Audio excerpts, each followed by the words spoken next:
what I want to cover is why to season the stamps and what does that mean. Cutting on the backing. When do I use paint? When do I use ink? Doesn't matter. And how I clean my stamps, how I store my stamps. Then we're going to actually look at stamping. And I have masking on here, but I bet we're not 101 to 199. I know. It's funny, right? So masking, I bet we're not going to get to today, but that's okay. I'd rather do everything else. This is Alphabellies. Many of you, it was a very popular stamp when it first came out. Many of you may have it and not have used it yet. So we're gonna make a little sign using Alphabellies today, and then we're gonna look at Swoosh today for sure. So those are the two things that I for sure want to do. So when you open up the stamp, you're gonna see that there is a heavy sheet on bottom, a heavy plastic sheet on bottom, and a flimsier sheet on top. So you peel the sheet off. When you peel that sheet off, you are exposed to your stamping surface. This is the part that you're actually going to put paint or ink on. The reason they say to season it, imagine that there's a machine. I don't know how this works, but this is how my brain works. There's a machine that's die cutting all of these, and they're cutting them out of like a silicone plastic. And so that's got to be like a sharp razor blade. So when they're cutting that plastic with a sharp blade, it's going to be a very smooth cut. If you were to drip paint or ink on smooth plastic, it would bubble. So you don't really want, when you're using a stamp for a sign, you want it to be a cohesive covering. You don't want it to bubble. So that's why people say to season it. So what you're doing, and sorry, I've already cut a piece out of mine, is you are taking just a thin 220 sandpaper, but any sandpaper will do. And you're just running it, I've already seasoned my stamp, but you're just running it across the stamp. And what you're doing is you're wearing away that super smooth cut. Hi, Catherine. Another look-see. That's like my favorite thing, a look-see. That's the best. So what that's going to do is when you apply your ink or your paint, it's not going to bubble. Do I always remember to season my stamps? I absolutely do not. So now you've got the backing off and you've seasoned it. What I like to do is I cut my individual stamps, and I'm going to switch your angle right now. So I've taken my sandpaper, I've seasoned my stamp. That's all I'm doing. Just one quick swipe. Now I've got these elements on this nice heavy backing. If I peel the stamp off, like this Y has been peeled off, it's really flimsy. And when I'm going to go to just apply something flimsy on my surface, I have a really good chance of that shifting around. If I have it on more of a sturdy backing, it's not going to shift because there's no flex. So what I do is I cut my individual elements out on that heavy plastic backing. And look at the difference now. I can mount this onto my wood or my canvas or my piece of furniture, and it's not as likely to move around. So I cut out most of my elements like this. So now what do I do with them? I get these sleeves from the scrapbooking section at Hobby Lobby, and you get 10 of them for like $15. They expand, but I'll take my whole thing and I just slip it right in there. And then Pam and I, we put them on a pegboard wall So look at sunflowers for a minute. And what I want you to look at is the spacing in between the lines of the stamp. If there's big spacing between the lines, you can use either one, ink or paint, and you're not going to be disappointed. I would use paint if I wanted it to be a real bold stamp, ink if I wanted it to be a little crisper. Paint is going to give you that, that more time-worn, older, and the ink is just going to look more like a sign. So, but in this area right here, you are not going to get definition with paint. The surface tension causes it to attract to itself, and so it's not going to separate on the little pieces of plastic because they're too close together, whereas ink will because it's thinner. So that's how I make a decision. I use this with paint, but I know I'm not going to get definition like I would with ink. All right, let's look at, I'm going to take these two right here.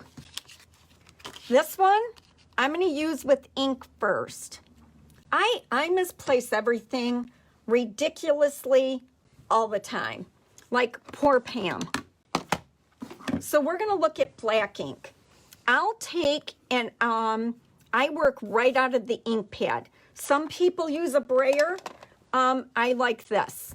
If your ink pad is really juicy, that can be a problem. Your goal is to get your medium only on the parts that you actually want to transfer to your surface. So I just use the ink pad. Normally I would not work right on here. This is just a sample board. So, and I'll make sure I get good coverage. Mine isn't oozing because it's on the drier side. I haven't refilled it. I probably could. So that's just sitting on the surface and it's not going into those low points. So then I just, you don't have to hold it on there for a long time. Once you're sure that you've smoothed it everywhere, if you want a real good impression, you're done. Here's what I'm going to tell you.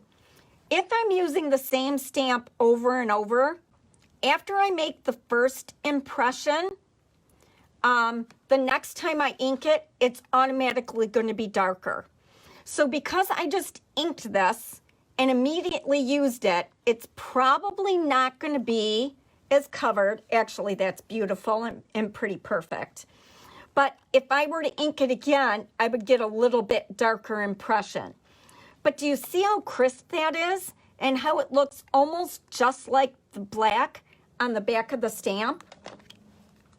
So now what I'm going to do is I'm going to wipe that off with a baby wipe. And if my baby wipes disappear, that's going to be the thing that pushes me over the edge. Okay, we're just going to use part of this stamp right here. And I'm going to show you this exact same stamp, but with paint now, so you can see the difference. With paint, you want to use a brayer. So I'm going to use a brayer. If you use a brush, it is so much harder to keep the paint only on the surface of the stamp and not have it penetrate into those low points. So with the brayer, it's easier to roll across the top. The trick is in how much paint you load on your brayer. So you want it covered, but not dripping. So you can see I've got even coverage. I'm not dripping. So now I'm just going over the top. I'm not lollygagging and hanging out. You can look and see if there's good coverage. That's pretty wet. That's pretty good. Set that right down there. Move this. And we're going to go right next to the one. Here, we'll go right underneath that I already did.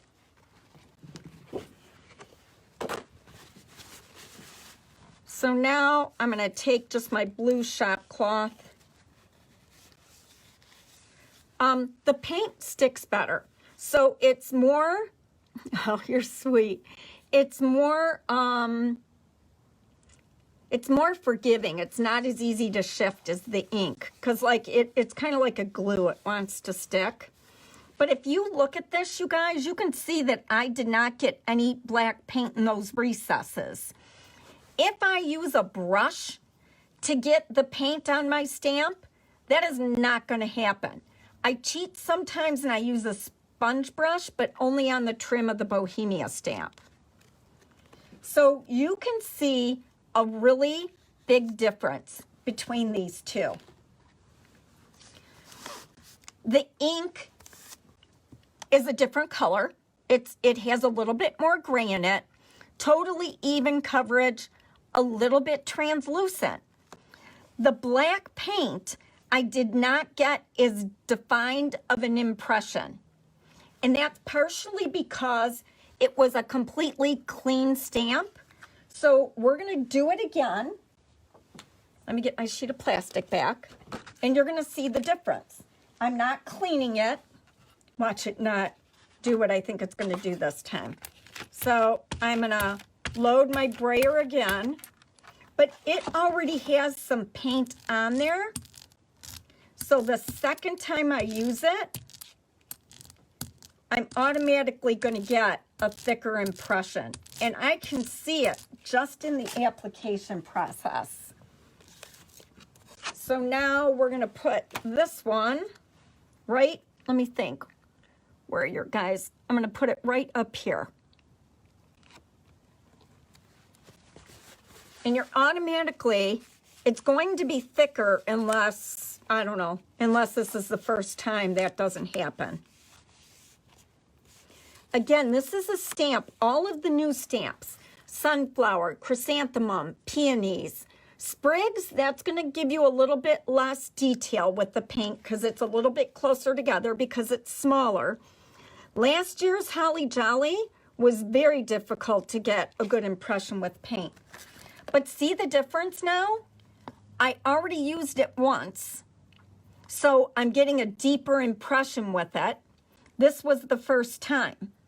The way you can get around that is, if I'm using it for the first time, load it up with ink. You can just stamp on a piece of paper if you want, and then go over it again. And that way you can avoid this step. But I like this. There are times I want this more worn, less perfect look. Next, what I want to look at, we're going to use this little guy right here, is Stone Gray ink. Stone Gray is my favorite right here. But it's not always a great candidate because it's more muted. So Stone Gray ink also does not show up on your stamp very well. So it's harder to tell when you have good coverage. Not sure when the last time was I re-inked this, so I'm not positive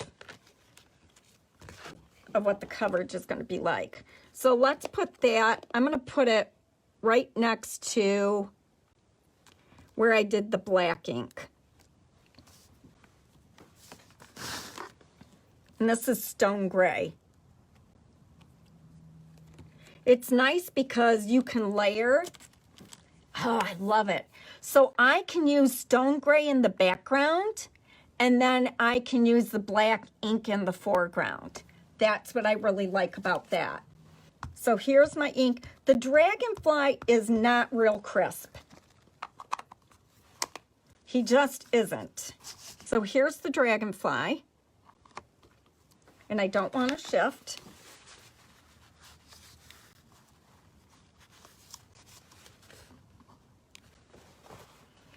You get nice detail, right? You can see where it's more concentrated. You can see that the light's hitting more in the center of the leaves. So that's with the ink. But when you see me use the paint, nice even coat on it. Remember, no real spaces on this guy.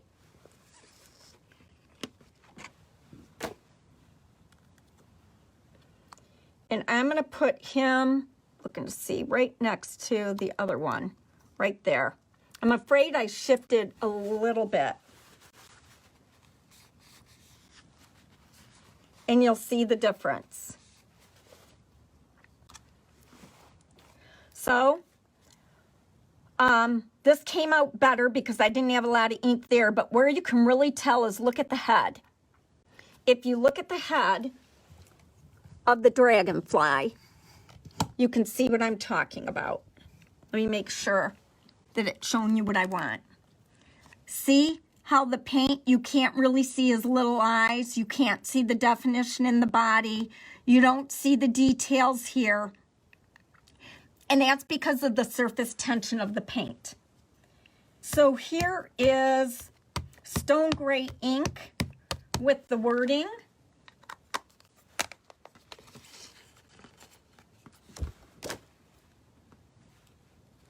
See where I'm at? I'll go right here.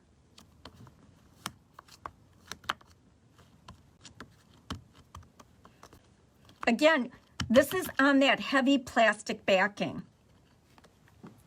Look at how pretty, crisp. If I could read French, I could read that, you guys. But I can't read French. Okay, so you're going to see it's not going to be as crisp. And it's because it's going to fall in between the letters. And I do not have much paint on this at all.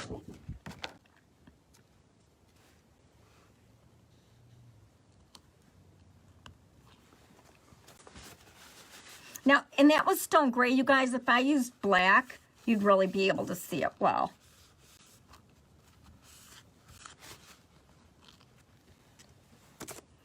See down here and in there?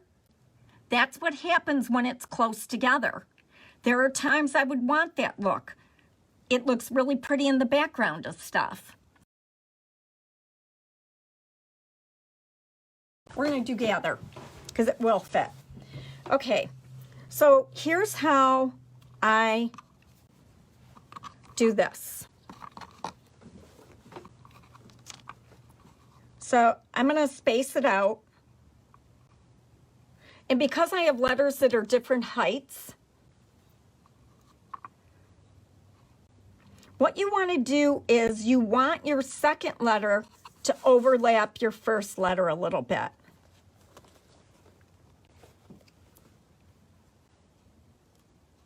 And I had to be careful because my G goes below your straight line and the T goes above. And I want to be mindful of where that straight line would be. It may not fit.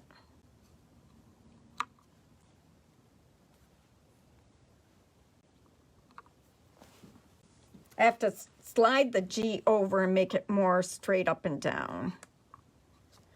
And so once you get it, you're overlapping your letters. Once you get it where you want it, you're going to do, and I would make sure this is straight, you're going to pull every other letter off. This is what I did on my live the other night. So I want to pretend that there's an imaginary line that G has to fit on there. So got the A, T, H, E, R. Going to pull it down just a little bit. Okay, I'm going to pull off every other letter. So the A, the H, and the R. Now I'm going to use one of my thin mounts. No. Yes, thin mount. And I'm going to put it over the top of those letters. Now what I want to use is white ink. So I'm flipping it over. I know that my G is going to get lined up near that white line. I'm not using white ink. I'm using white paint. I don't know how white ink shows up on black paint, and this is not how I want to find that out.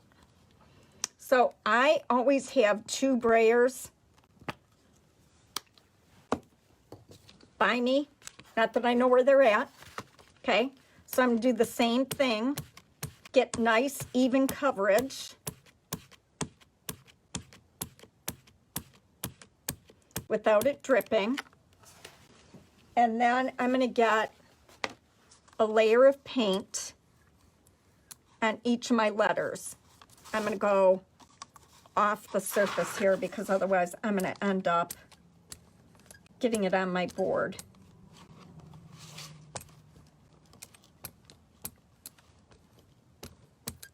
So the first time I do it, I'm just getting the coverage. And then I will go over it just one more time. And I can see that there are going to be gaps. This is not going to be perfect. I got it on there. Okay, now I want to line it up. Okay, my E just dropped, so I'm kind of stuck. I'm going to take my blue shop cloth, which is nowhere to be found. Shocking, right? And this may not be straight. It's not going to be perfect, especially because this is white paint on black. It's not going to be real defined, but I know that when I make those choices.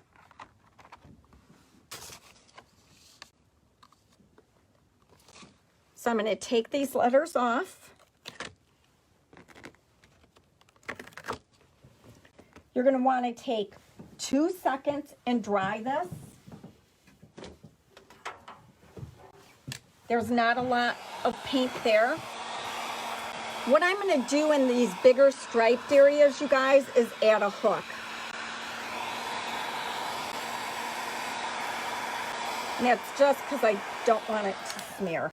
Paint dries so fast. Okay, now I'm going to place in those other letters.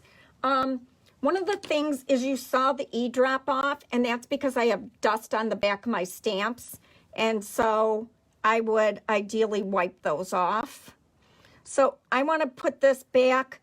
The A is hitting over the tail of the G, and the tail of the A is going on to the T. And that's what I want. Same with the H. You want to pay attention to the slant a little bit. Where's that bottom line position? And then I know my R is really dirty, so I've got to wipe that one off for sure. Once you wipe it off with the baby wipe, it'll stick back to your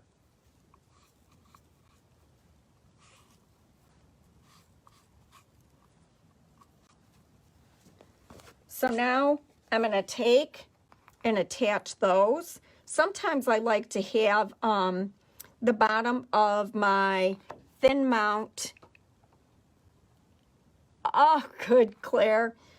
At the bottom of my board, but I can't with this one because the H is tall, but I can try and line it up with the top of my board. Would be good. You know, it's not necessarily super easy to get it right back in the right spot. So that R does not want to stick. I'm going to do the R by hand last because it's not sticking. That just means I need to wash it with like Blue Dawn and water. but these two I can get to go. I'm going to do it over here. I got that A. The A's pretty well covered, so chances are it's going to be darker than the other letters. And it's a little bit soupy, but we'll see. Okay, I have to be a little bit careful, but that looks good. Doesn't need to be perfect. That R I'm going to do by hand, you guys. Not a big deal at all. Oh, I see my blue shop cloth now. But I've got that all on there really well.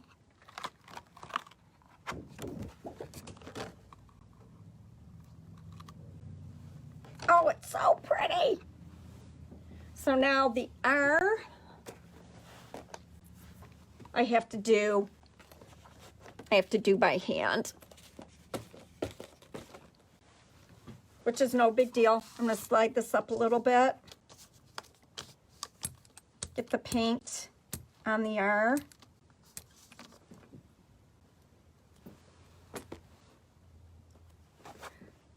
One letter by hand is no big deal. And I want to make sure that it's the right height. What I don't like about doing it by hand is that, for a thin mount, it sticks to my fingers. So that's what I don't like about doing it that way.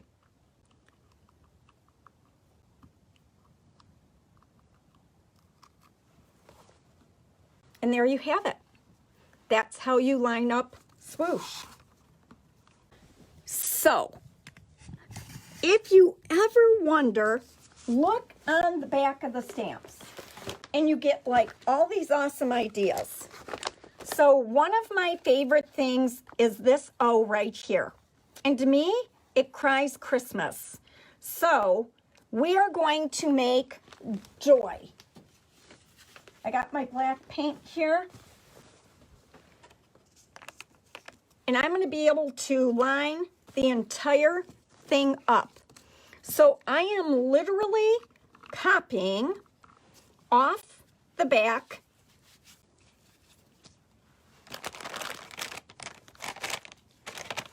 of the Alphabellies packaging. And I will do something else with this other than just, you know, I'm thinking like Joy to the World or something like that. But there's the J. Here's the Y. So I'm going to leave some space at the bottom. But what I care about is this O. So this little cherub from Alphabellies is on its plastic backing. So I'm going to add that after. I just want to make sure everything else fits. Then we've got the little bow. And then they've got this little element going in the middle of the O. Trying to think how I would do this for what I want to fit in there. I'm going to have to go all the way to the top with this. So here's the Y and the J. I'm wondering if I don't go all the way over. I've got to think about, I don't want to just waste this because I love it so much, so I got to think about where I'm going to go with this after. Oh, it goes, then they've got these little swooshies on either side.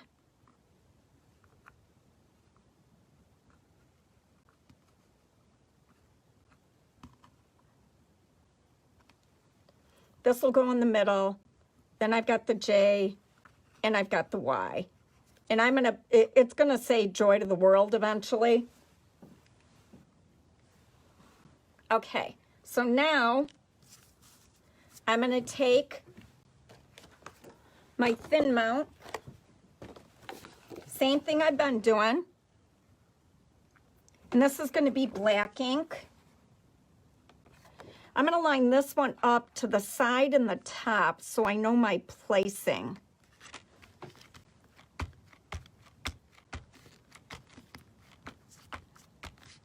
Like, turn your board. I thought about that. Oh my God. Thank you. Thank you, thank you. Duh. You're so smart. I love that. Okay, I need a little bit more paint. And this is the last one we're going to do. And this, I'm not sure this is teaching you anything you didn't know, but I've been dying to do this. So,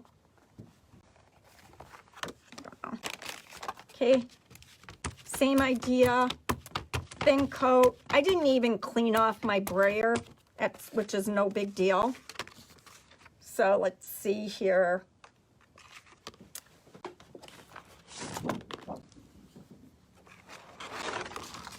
There we go. Now I don't have to worry about it going over the edge. You can tell that I've used the stamps with red ink. So I just went over there and I'm just going to wipe that off with my finger. That probably wouldn't make contact with my board, but you never know. So I want to make sure that O's covered.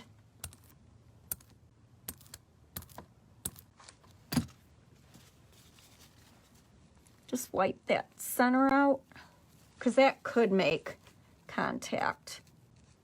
Okay. I'm not expecting those little branches to be defined because remember I'm using paint. So I'm going to try and get this right where it's supposed to go. Centered. And I got to fit the bow on there. There we go.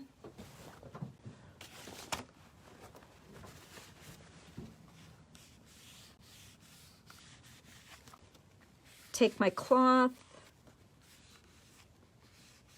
Just making sure everything made good contact. The other thing I like to do, you guys, is I like to mix up my fonts. So the To the World, I would do in either Farmhouse or my Jamie Ray Vintage mini stencil. So I didn't get a real crisp impression. What you don't want to do is just go back over the top. Like I could re-ink my O and see if I could line it up. But, you know, I'm totally okay with this so far. Now I'm going to take that little element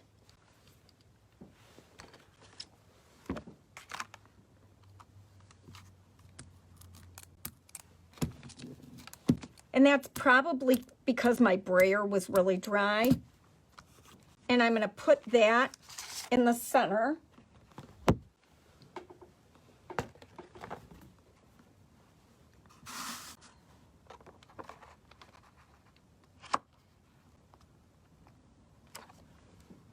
That looks really pretty. Now I've got my little cherub and it's already on a backing.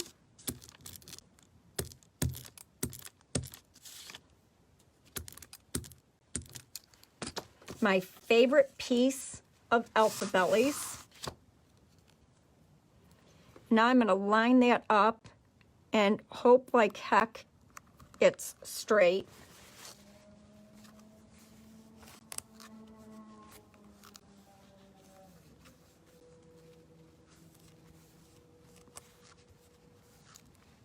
And you could do To the World and, you know, different paint colors if you wanted. Look at how pretty that is. That's so pretty. So my bow might be up a little higher than I'd like, but I could paint over it, but I like it like that. But it certainly could have been sitting on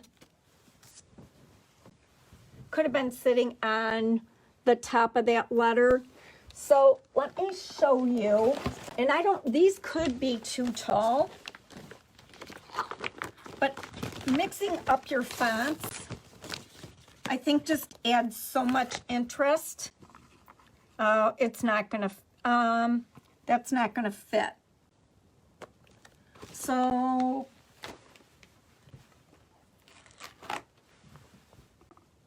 I definitely would do World.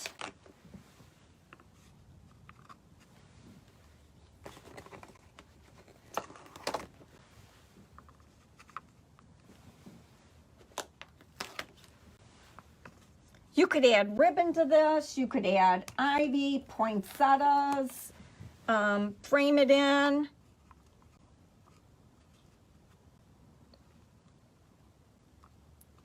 But now, I have lots of room for my mini farmhouse stencil, which I'm not gonna do today. You guys don't want to see that probably. Okay, so now I'm gonna just take off all that other stuff I just used. The good thing about paint is you really can get to it much later.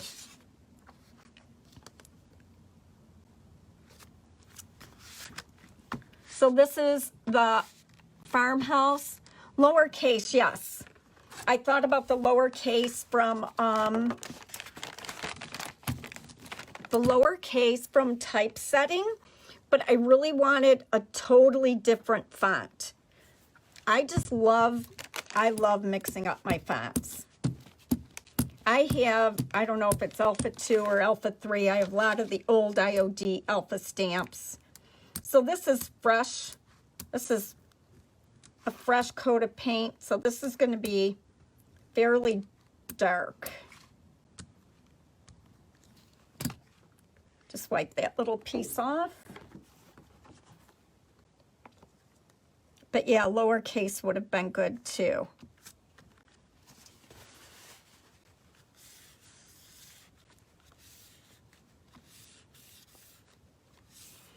But you can see with the brayer, I really can control where the paint goes, and you just don't want it to go into those recesses. All I have to do is fit in to and this will be really pretty.